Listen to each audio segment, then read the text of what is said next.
বিসমিল্লাহির রহমানির রহিম। সূরা মুলক, অধ্যায় নম্বর 29, সূরা নম্বর 67। তাবারাকাল্লাযী বিয়াদিহিল মুলক ওয়া হুয়া আলা কুল্লি শাইইন কাদির। মহামহিমান্বিত তিনি, যিনি সার্বভৌম ক্ষমতার অধিকারী, তিনি সর্ববিষয়ে সর্বশক্তিমান। লিল্লাযী খালাকাল মাউতা ওয়াল হায়াতা লিয়াবলুয়াকুম আইয়ুকুম আহসানু আমালান ওয়া হুয়াল আজিজুল গফুর। যিনি মৃত্যু এবং জীবন তোমাদের পরীক্ষা করার জন্য সৃষ্টি করেছেন, কে তোমাদের মধ্যে উত্তম, তিনি পরাক্রমশালী, ক্ষমাশীল। আল্লাযী খালাকা সাবআ সামাওয়াতিন তিবাকান মা তারা ফি খালকির রহমানি মিন তাফাউতিন ফারজিল বাসরা হাল তারা মিন ফুতুর।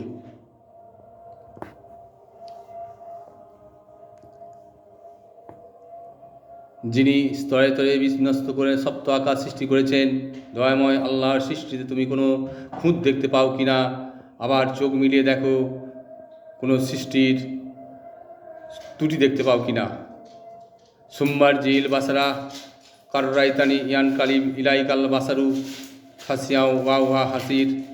অতঃপর তুমি বারবার চোখ মিলিয়ে দেখো, কোনো ত্রুটি দেখতে না পেয়ে তোমার দৃষ্টি ব্যর্থ এবং ক্লান্ত হয়ে ফিরে আসবে। ওয়া লাকাদ জাইজানা সামাআদ দুনিয়া বিমাসাবিয়াহ ওয়া জাআন্নাহ হা রুজুমাল্লি সায়াতিনি ওয়া আতাদনা লাহুম আজাবাস সাঈদ।